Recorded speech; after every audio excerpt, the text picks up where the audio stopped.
business. It's business time. Hang tight, we're gonna get into the business right here in a couple minutes. Baby, baby. It's business. It's business time.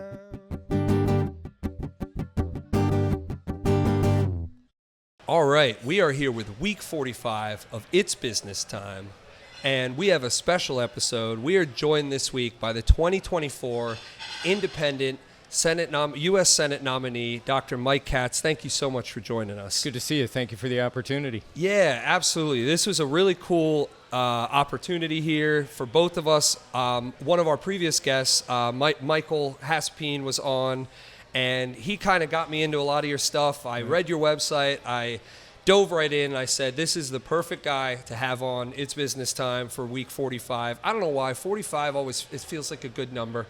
It's nice and round there. But yeah, this is great. So before we get rolling, I do always want to give a quick shout out to Stitch House Brewery for having us. They're right here on Market Street. They are a small business as well. Always have 12 beers on tap. Great food. If you find yourself in the Market Street area, definitely stop by Stitch House. And with that, Dr. Mike, we are rolling. Thanks again for joining us. I'm going to put everything up here, make sure people know where to find you off the start. But yeah, I almost don't know where to begin because it's such a broad topic, like such a huge undertaking, not only to run for office, but then also what you're actually going to do when you get there. And so in the nature of this series, like this series was developed for small business owners to kind of tell their story, to kind of inspire other business owners and people who haven't quite started their businesses, like help teach them what the barriers might be, help teach them what that journey is going to be. And so in that vein, I often like to start like, where did you begin? Where did all this start? What were you doing before you had that moment where you said, this is it. I'm gonna change paths. So my understanding is prior to this, you were an anesthesiologist, right? Ran your own practice here in Delaware. Yes. Awesome. Yeah. Well, first of all, thank you for all that you're doing and bringing attention to small business. Small business, especially in Delaware, is such a critical part of our economy, and it's one thing when we talk about legislation, not only at the state level but the federal level. It's critical that we address some of the issues to make business easier to start, easier to manage, easier to run. People work really hard to have successful businesses, and so that's I'm glad that you're doing what you're doing, and that's one of the areas that we may get into in our discussion that I prioritize. I absolutely appreciate that. I spent 6 years growing a business, and I often wondered why we were paying 30%. Well, billionaires were paying zero to less. Yeah. So I myself have a ton of federal questions about small business. But anyway, I do want to make this about you, for sure. I have some questions, some curiosities, really. You know this world a lot better than I do. But, for those at home, just to give them something to grab onto. Sure. So you yourself were a small business owner. And then what was that moment? Can you tell us a little bit about that moment? Like, what was happening in you where you said, this is the time, this is my next path? So let me back up a little bit. So I grew up in a small town in Connecticut. My dad was a small business owner. He had a cleaning company. Didn't go to college, but I kind of learned the work ethic from my dad and started at 8 years old cleaning houses and offices with him. Yeah. And my mom was a newspaper editor of the small town. So I used to follow her going to selectmen's meetings and to the polls when she would report on that. So I sort of was aware of the political things that were going on in a small town. Fast forward a little bit, I am a pediatric critical care anesthesiologist by training, and been involved in healthcare policy initially starting in the early 90s when I was a resident, and subsequently when I was a fellow at the state level with the Medical Society, State Medical Society, and then also at the national level with the American Medical Association, where I actually served in an elected, national elected position as well. So I've always been involved in policy, but it was focused more on healthcare. And then continued, skipping many years, in around 2008, I was still in the middle of my practice. We lived in Delaware since '96. All my kids were born and grew up here, and now we're off doing their things, grown adults. But in 2008, through my involvement with the Medical Society, a opportunity arose to run for state senate in Delaware. And so I took it to the next level at the state level, served in the Delaware State Senate for 4 years and got more involved in healthcare policy.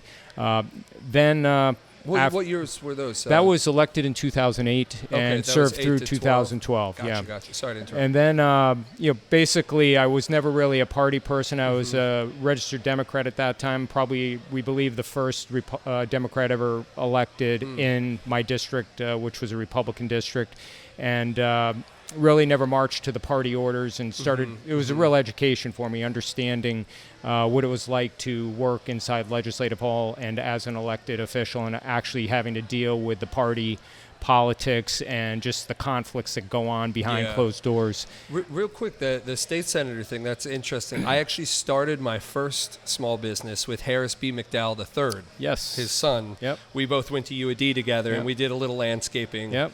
Action, but I'm just like, that's one of the small joys town. of Delaware, right? It's like, Delaware's just one big small town. That's the fun thing about it. Yeah. And it's a great community no matter where you go, and people really care about each other. Yeah, for sure. So was not really a party person, infuriated the party so much that the next election they moved the district around, essentially redistricting me, and changed the voter registration essentially by favoring more Republicans. So I served one term and then went back to clinical practice, which full-time, which I was doing full-time while I was serving senator. Yeah. And then went into healthcare consulting, working nationally with hospitals and health systems on operational efficiencies and health system integration. So that brings me up to probably 3-4 years ago. Okay. And then I think basically how I got to the point where I am now, like most Delawareans, I was just really concerned about the direction of the country, the division and the divisiveness that we experience, nationally, the dysfunction of the government in Washington, and really felt an obligation to step up and try to affect some change. So that's really kind of the beginning of how I started getting into wanting to serve. So, Dr. Mike, I gotta get specific here, right? Sure. Because it's what you're talking about. It's very broad, and I love it. I'm all about it. The national picture. You have this experience too. Obviously, being in healthcare, there's a lot. I won't say. Well, yeah. There's a lot of corruption. There's a lot of confusion. There's a lot of different players between government picking winners and losers with companies. So you're seeing a lot of this on the inside, but. Not to parrot one of the lines they say about national politicians, but so you have a comfortable life. You don't, you're doing your thing. Was there like, I've had it, I gotta go back. Was it the corruption? Was it what was it that really kind of lit that fire in you to want to come back? It really came down to the two-party dysfunction. I wrote a paper a couple years ago just trying to think things through, so I put it down in writing. And really the dysfunction of the two parties. We have a broken political system.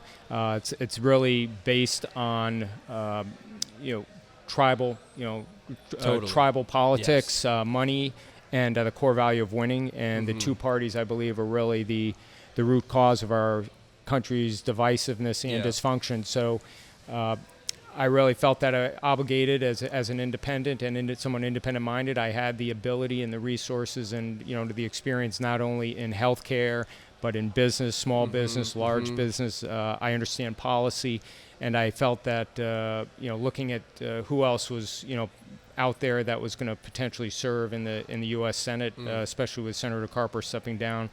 I felt that the times were too complex, the problems were too complicated, and the problems have just been getting worse over years and years, and really started thinking about, you're right, I could sit back and be comfortable, but really, I've got kids and, someday grandkids, and just everybody that I know working hard every day, patients that I've taken care of, I know that that struggle and the struggles to support their family and to pay the bills and go to the grocery store and pay for the gas and save a little bit for the future and make sure that they can get the education for their kids that they want. And people are just struggling and really hurting out there. And it was somewhat infuriating just to see the two parties just really spread this hate. I mean, they really want us to hate each other because that's the way they're going to maintain power.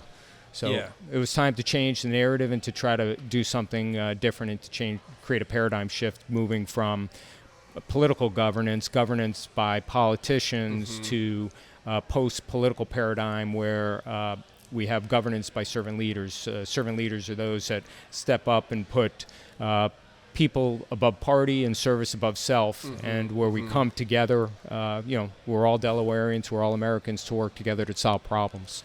Yeah, no, it's absolutely true. I'm a little bit of a stats wonk. I'm not a policy wonk, but I listen to a lot of podcasts and just seeing that trend of the two-party system not serving the people.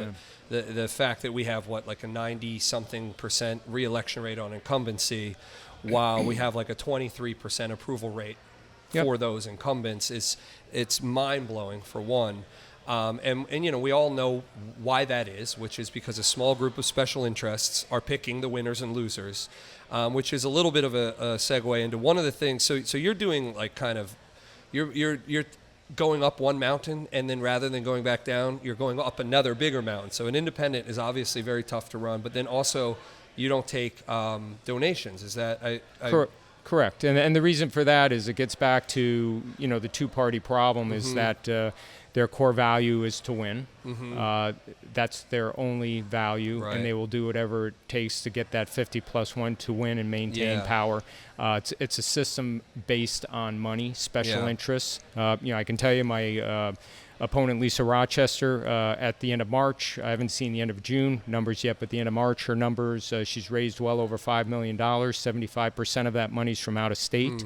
It's all big donor, special interest. And, it's not coming from inside Delaware. It's money outside, and even the money that's inside Delaware, it's all special interest, and it's not addressing the needs and focusing on the priorities, and that's taking care of the citizens. It's not a level playing field, and it's rigged against the everyday working citizen. Yeah, no, absolutely, and that's kind of where I'm getting at is it's an uphill battle to not have a party apparatus pushing you, and then also, of course, an uphill battle when if somebody wants, and I won't name any of the lovely corporations in our town here, but if someone wants to come in and write you a big check to make sure their special interests are met, to say, even though that money could help me a lot, I can't take it because...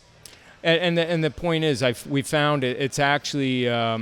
It's a great feeling not having to worry about the money because and there really, and I can talk about it a little bit, but there really is not that much money that's needed. If you look at the other candidate that is running for this position, she has an enormous amount of staff that she hires. It's hired. Some of them are getting paid in the six figures and that are getting very generous benefits. So it's really hiring people to do the work. We are truly a grassroots, citizen-driven campaign, and that's what it's about. It's about the citizens. It's about the voters, and that's who I'll be representing. And the challenge is that citizens pretty much have outsourced our government for years and years, and we can't do that anymore because otherwise we end up in the situation we're in now with a broken government that's focused on the special interests. So being an independent, it's actually been terrific. I don't have the baggage of the two parties. I have no allegiance to anybody but to do what's in the best interests of citizens. And we've personally invested a little bit of money to keep the utilities going, the website up and running, and our big investment was these signs right here. So I forgot. It's been a lot of fun. We launched the end of January, and I've been spending a lot of time in all three counties, and people are very energized pretty much across the board. Once they hear I'm an independent, people light up. They just love it. Yeah, and I'll be honest, Delaware feels like a state that should have more independent elected officials. I have family in Vermont. I actually, so I have a connection to Maine and Connecticut, and there are certain areas that just they feel like they're independent because they have people on both sides, and they try and find common sense policy that satisfies one group without stomping on the other group, so to speak. Real quick, I did want to take a minute. We here at It's Business Time always make sure to rep people who bring their own branding. So thank you so much for bringing this. I'll definitely be putting one in my yard as well. Thank you. But when people come through with the shirts and the logos and stuff, we love well-branded stuff here. So the website is drmikekatz.com. So very easy to find. There you go. drmikekatz.com. And there's a lot of info on there. And my email is mike@drmikekatz.com. So anyone that has any questions, send it directly to me, and I'll follow up with you personally. Yeah, and that's what's great. We talked on the phone a little bit before this interview, and just the genuine accessibility of an independent candidate. I'll be honest, like I've been in this area for 20 years, and even our local politicians they're hard to get in contact with. Yeah. And this is Delaware. Delaware is very small. If you go to New York or California, you want to get in touch with a local politician, hopeless. But it's to have that kind of access is great because ultimately you're a public servant, right? You're here to serve the people who are reaching out to you, who have concerns, who have problems. Now, at some point, the volume, you have to disperse some of that to other folks. But so they can find you on your website. That's kind of a segue into another question I had. There's going to be a lot of people who watch this who say, "Oh, that's cool. An independent is running," but they don't have a chance against the current. Like, what do you kind of do you have like an inspirational message for those who feel disillusioned that even when they do see an independent opportunity, when they do see someone who's not party aligned, they don't even give them a shot because they're so disillusioned with the system. They're like, it'll never work. Well, that's what I'm getting from both the Democratic and Republican candidates right now. They're saying that, he's an independent. They're actually trying to ignore us. Having said that, at the same time, they're attacking me already. Right. But what people need to realize is nationally, there are twice as many independents as there are Republicans and Democrats. In Delaware, we have data that shows about 2/3 of Delawareans are independent or independent-minded. But the big deal in Delaware is that we have closed primaries, one of the few states nationally, which means that if you're going to vote in a primary, you have to register as a Democrat or a Republican. And so a lot of people register D or R just so they can vote in the primaries. And that's another example of how the parties try to block out any competition and control. I felt that was very unfair. I've been a registered Democrat so that I could vote in primaries. And sometimes I just play spoiler because I voted for independent sheriffs and where I see opportunities, Green Party folks. I'm an environment guy. Like that's one of my big concerns. And it's like environment and small business have become my two passions. So let's jump in a little bit into your policy platforms.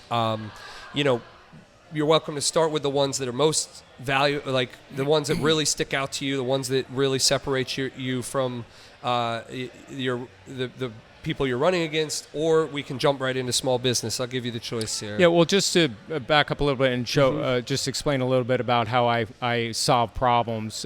Politicians pretty much are typically downstreamers, meaning they're very reactionary in the way they address problems. They treat symptoms, the downstream symptoms, and not solve the upstream causative root cause problems. You're speaking to me. And so, it's like as a physician, it's like a patient coming in and saying, that has a cough. You give them cough medicine, and that's not really treating. You're treating the symptom. You need to understand what is the cause of the cough. Is it a cold or an infection where you treat with antibiotics or a tumor? So politicians will tend to treat the downstream symptoms. They're very reactionary and really want that pop for media and give the illusion of solving a problem. But yet they really are just putting Band-Aids on problems. And that's why a lot of the problems, you can look at healthcare. It's been a problem for decades, and we're just sort of putting Band-Aids on healthcare and trying to tweak things. And same with, issues with education, especially in Delaware. And I can talk about business as well. So the three pillars that I focus on are the economy, jobs, cost of living, that's one. The second pillar is education, and the third one's healthcare, and they're all interconnected. So most of the issues we deal with flow from those three core areas. And so I'd be happy to talk about any and all of them. Yeah. Well, why don't we start with the one that you your background. Because I've traveled a fair amount. I've been to countries with good healthcare systems. Despite what our local media says, they have great healthcare systems, and there is a different vibe when you're in a country where they know their taxes are going to taking care of them. Yeah. There's a different vibe when they know they go into the doctor, and that doctor wants to solve their problems so that they can go back to being a productive citizen, not send them into a loop where they're going to be visiting every 6 months for the next 5 years. So that's one that and I curse Joe Lieberman once a year. No, but that's one that always comes up when I talk to people about what's different from America than other countries. Is there's a sense of belonging in those countries, like their government actually cares about them, like it wants them to be healthy. That is not here. Exactly right. And well, American healthcare is broken. We're excellent, probably tops in the world in treating sickness and sick people. Yeah. But what we need to do is have a paradigm shift in healthcare so that we are keeping people healthy. And that gets into starting in day one, and actually, I mean, this is all interconnected, but starting with, healthy babies, healthy pregnancies, and making sure that, people are leading healthy lifestyles, good nutrition from day one. It's also involves the environment, the environmental conditions, and it's also impacted by economic conditions, where they're living, the resources people have, and that's related to education, economic issues as well. So we really need to, and that's one of the things that I will be introducing within the first 90 days is start moving to change our health system from a sick health, to it's almost misnamed. It's we're treating sickness to a health system where it's based on community health, public health, and making sure that we're starting day one and teaching and educating and helping people lead healthy lives. Yeah, gotcha. Yeah, it's such a big topic. It's my brain is kind of popping in 5 different directions when I think about that. And as much as I'd love to deep dive on like single payer versus group and all that type of stuff, that's all stuff people can find on your website. Is that right? Yeah, some of those details are pretty deep. There's only, as you said, it's only so much you can put on the website. The philosophy's there. Yeah. I'm happy to talk to anyone more detail. I've had a career almost 40 years in the health system working on policy. I've worked on the business side at the in a practice all the way up to advising hospitals and health systems on operational efficiencies and working with insurance companies as well. So I know the health system well, and I know what works well. I know there are a lot of very committed, dedicated, nurses and physicians and technicians, but the system itself upon which everybody works in is a broken system. Yeah. And we really need to have that transition to a health system and not a system that just treats sickness. I think something you said earlier, the reactionary versus, treating the root problem. That was really, I don't know if you saw when you said that, I initially was like, oh my gosh, like this is such like a core of when you're only responding to what people yell at you about, you're always kind of running around trying to put Band-Aids here and there. The health system is obviously one that there's a lot of Band-Aids everywhere. Every time I think about the HSA concept, it just sends me down this road of like, so you're pulling money from people's paychecks to create a separate account just in case something happens to them. And it just feels like this whole, like we're going all the way around the cul-de-sac just to come back to the same place we were at, which is these people need care, right? So anyway, let's move on. Well, let me just make one other comment on that. It's what you're describing is the corruption of the system because there are all these special interests, lobbyists, corporations that make a lot of money in healthcare, and so the politicians are put there because they're funded to their campaigns are funded millions of dollars so that they basically do the bidding for these companies. And so when legislation comes in, it's basically addressing sort of symptoms and not and that's why we have such a broken system. It's very fragmented, very inefficient, and it's not helping people lead healthy lives. It's just a broken system. Well, I can tell you're passionate about it. That's for sure. I mean, you've lived it, and it's one of those that makes a lot of people throw their hands up in the Yeah. air. I've had a few registered nurses, home health professionals on, and things like that, and we normally talk about kind of softball stuff on the podcast, but then afterwards I'll be like, man, what did you do during this day? I've heard a lot of stories from people working on the inside too that are not pretty. So I appreciate that being one of the pillars of your policy agenda. Let's move on to small business though. Sure. Because that's what a lot of people who watch this podcast are interested in. And you can kind of tackle this however you'd like. But are there things that you see right now that are hurting small businesses that you would like to change? Or is it a broader platform, a philosophy? I'm not quite sure how to tee you up to jump into this topic, but There's several. Actually, you alluded to a few things. One, there are issues, but also it's philosophy. Yeah. So don't let me forget to talk about both of those. I'll remember to get back to philosophy. I always do. I was going to start off with philosophy, but basically, my opinion and approach to serving in government is to serve the citizens and to help facilitate their life, quality of life, and with respect to business. We want business to be successful, especially in small business. Delaware is very reliant on small business as an important part of the economy. And I'm a small business person. My family has businesses, grew up in small business. It's very difficult to run a business. There's a lot of risk that people take and personal investment, family investment, and just the amount of work that people have to do just to cover the fixed costs and to pay their employees. There's a lot to it. So policy it's a responsibility of policymakers to make sure that we are helping facilitate small business and large business to be successful. And that means, there are things that we can do to make sure that we're investing in education and workforce development. We are making sure that the tax system needs to be reformed so that we decrease the tax burdens on small and large business. We structure taxes so we incentivize investment in business, and also changing the tax code so that it's simplified and consistent and fair. Changing the tax code, you've got my vote. No, no, there's a lot there. But it's complex. But the bottom line is, small business is the lifeblood of our economy, especially in Delaware, and we need to be addressing the issues and listening to small business people, not telling them what they need, but saying, what do you need to help you be successful in business? What do we need to do to decrease barriers, making sure that you don't have a lot of over-regulation. Small businesses, especially in Delaware now, are getting way over-regulated. And that's across the board in small and larger businesses. And so we need to, basically wipe the slate clean and, make some major changes and simplify things so businesses can be successful. We should be there helping them and facilitating their daily work.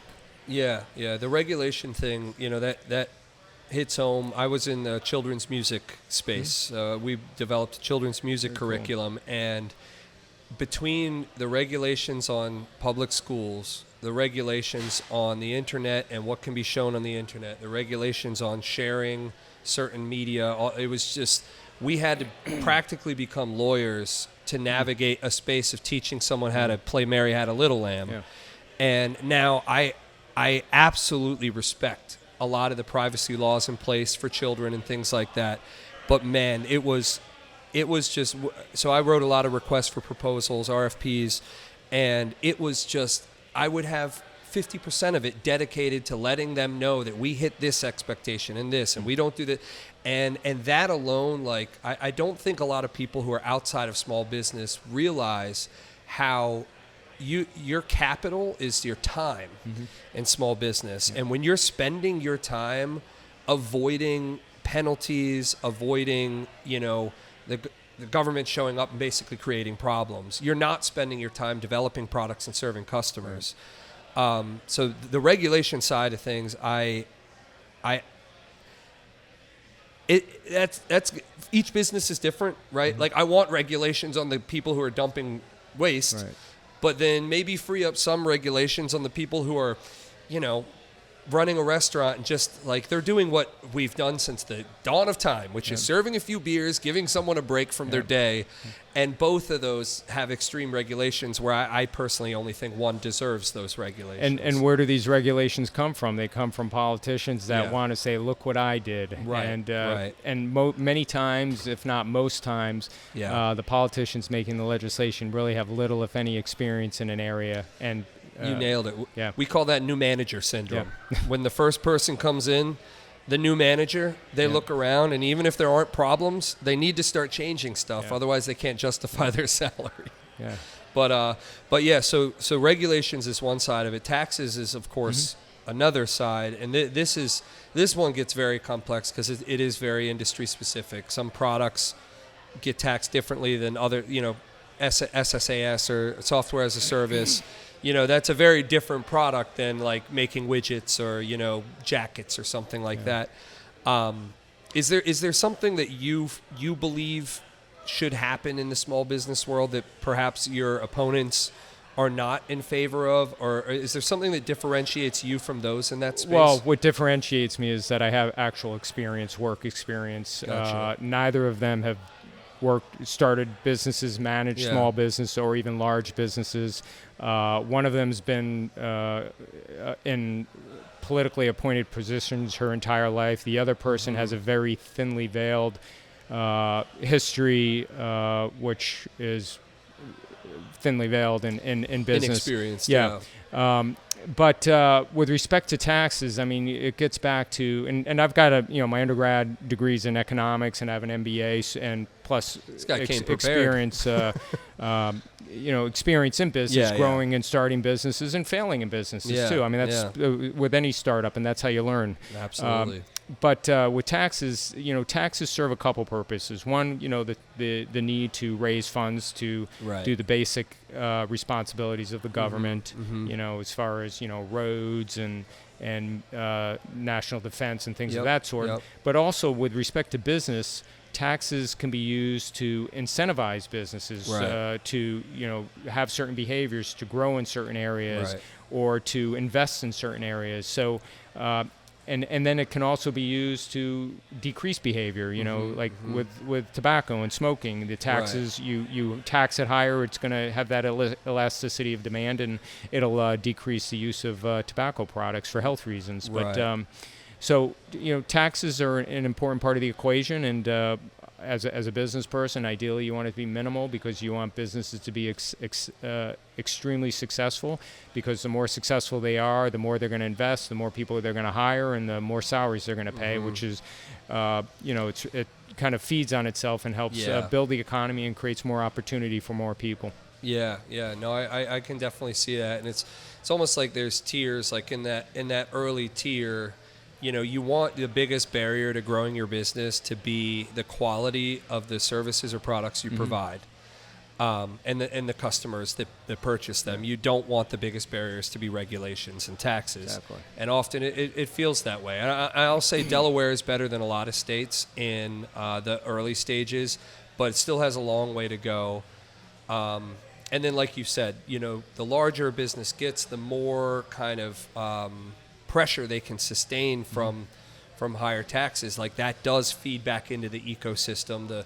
The Chamber of Commerce kind of, I think the theory behind the Chamber of Commerce is like businesses pay into a group so that businesses can then succeed from that group. But gotcha. I when I looked it over here and made the joke, you came prepared. In addition to being in healthcare and small business, you also have a degree in economics, which is always very welcome for me, because we live in a world, and I haven't gotten very political on this series, but we live in a world where people do not respect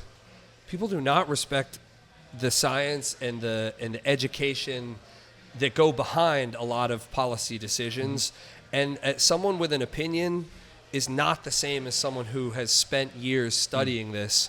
And so, it is always refreshing when you talk to someone who has an opinion about something, and then they have a basis for that opinion that's beyond a YouTube video, quite frankly. And also it's based on experience too, Yeah. because as I said, sometimes you make decisions and they're the wrong decisions, but you need to learn from your experiences so that you can do better, and learn, and very importantly, learn from other people. Find other people that have expertise and work with those people to make better, more thoughtful decisions. And that's actually a problem in a lot of the policy at the state and federal level, is that the legislators and politicians are making policy without bringing the experts in. In my opinion, the role of a legislator is not to say this is how you're going to do your job and how what kind of technology you're going to use, but it's to set the goal and objective, such as with environmental issues, we want to have clean air and clean water. What are the things that we need to do to accomplish those goals and those metrics? And you go to the engineers and the environmentalists and say, how are we going to do this? Right.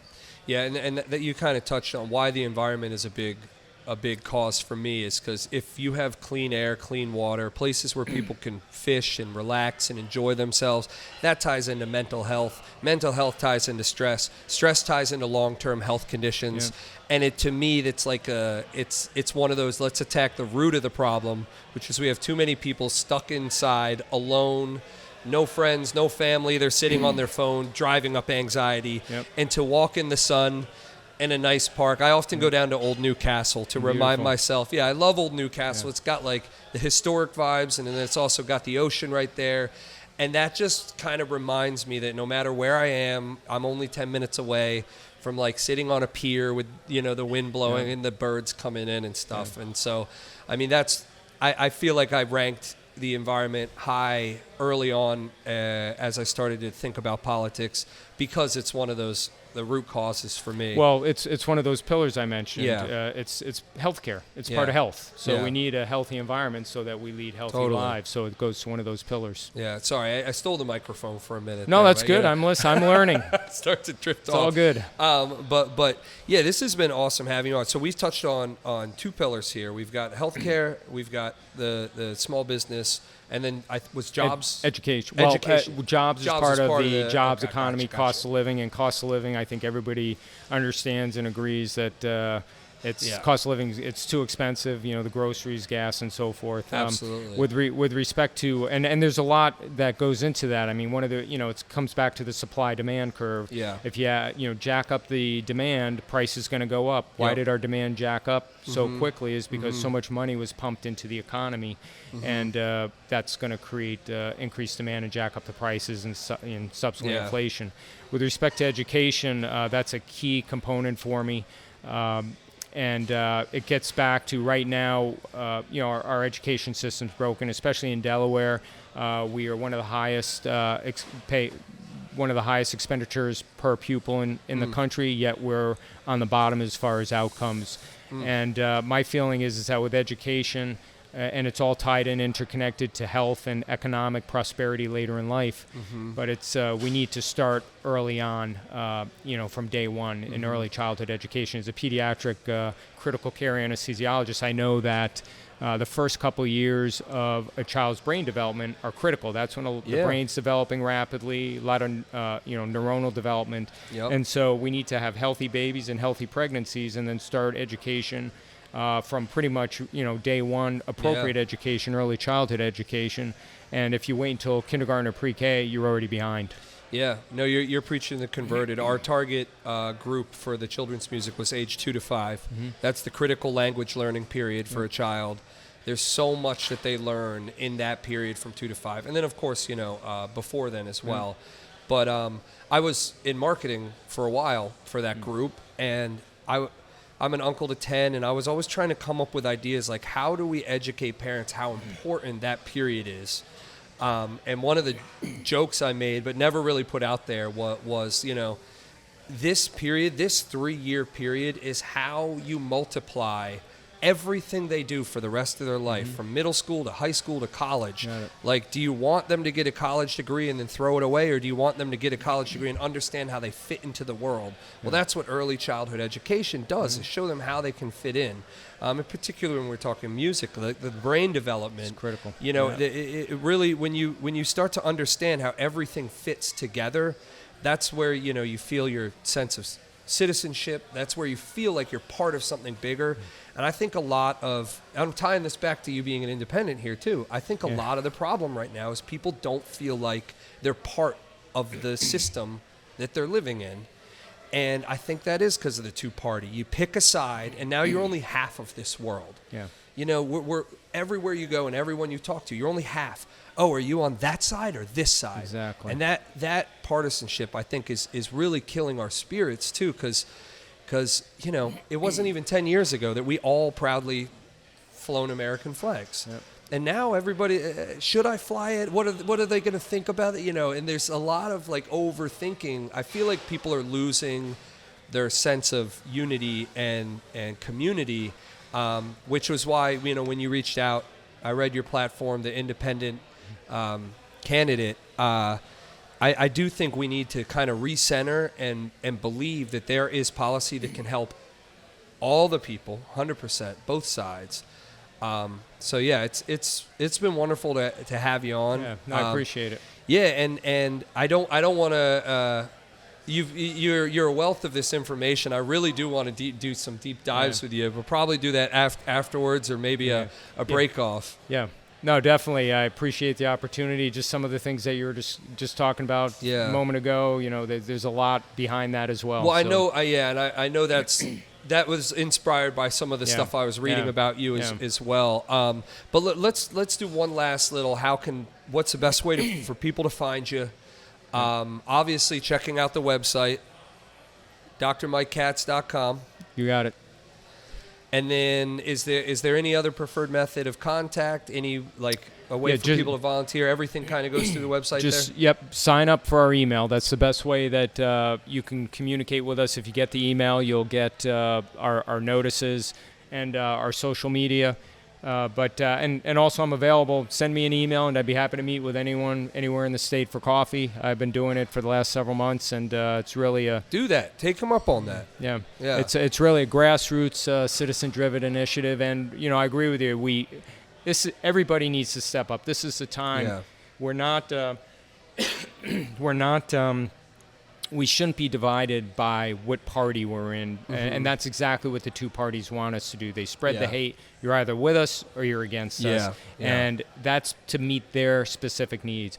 People need to remember that we are all Delawareans, we're all Americans, we're all on the same team. Yeah. Put the party aside. Let's work together. Most of us want to accomplish the same thing. We want to have a good job. We want to be able to earn a good living, support our families, and create a better future for our kids. So this is really an important time in Delaware, in our country's history. We have Delaware is positioned to have a political revolution where we can affect change to give power back to the citizens and create a system that is serving the citizens and not the parties. Yeah.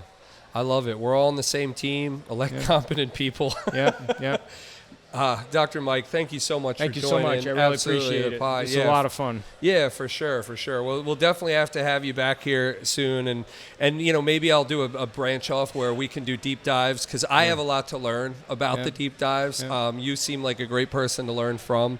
But thanks again for joining us. Thank you. That does it for week 45 of It's Business Time. Again, thank you for Dr. Mike Katz joining us this week, and we will see y'all next time.